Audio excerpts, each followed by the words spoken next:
పెద్దిరెడ్డి గారు ఆక్రమించింది ఎక్కడ? మేము మొదటి నుంచి కూడా చెప్తున్నాం.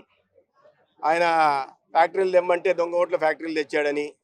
సో ఆక్రమణలకు ఒకవేళ మీరు ఒక కేస్ స్టడీ పెద్దిరెడ్డి గారి కుటుంబం చేసిన పాపాలు అనేక యూనివర్సిటీలు, ప్రతిష్టాత్మక యూనివర్సిటీలు కేస్ స్టడీగా చేయాలి.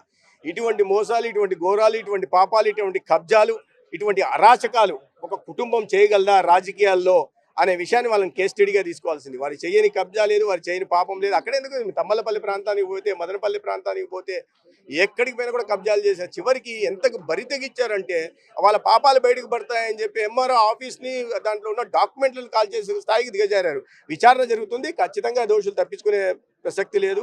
గతంలో ఏది ఏమంటారు, అది ఏం ఫైల్స్, మదనపల్లి ఫైల్స్ విషయంలో బయట అదే అటవీ భూములు కూడా అటవీ శాఖ మంత్రిగా అంటే మీకు వాళ్ళకి ఏమనుకున్నారంటే పలానా శాఖ ఇస్తే ఆ శాఖకు సంబంధించినవన్నీ నా ఆస్తులే, మైనింగ్ ఇచ్చారు, ఈ రాష్ట్రంలో ఉన్న మైనింగ్లన్నీ నావే, అటవీ శాఖ ఇచ్చారు కాబట్టి అటవీ శాఖకి సంబంధించిన లక్షల కోట్ల భూములు నావే, ఇటువంటి భావనలో ఉన్నారు. బహుశా వాళ్ళకి తెలియదేమో దాంట్లో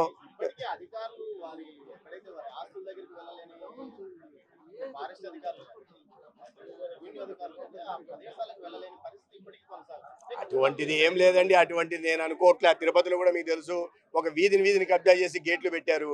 గేట్లు పెడతానే మరుసటి రోజే గేట్లు తీసుకెళ్లి కూడగొట్టారు, మరుసటి రోజే కొట్టారు.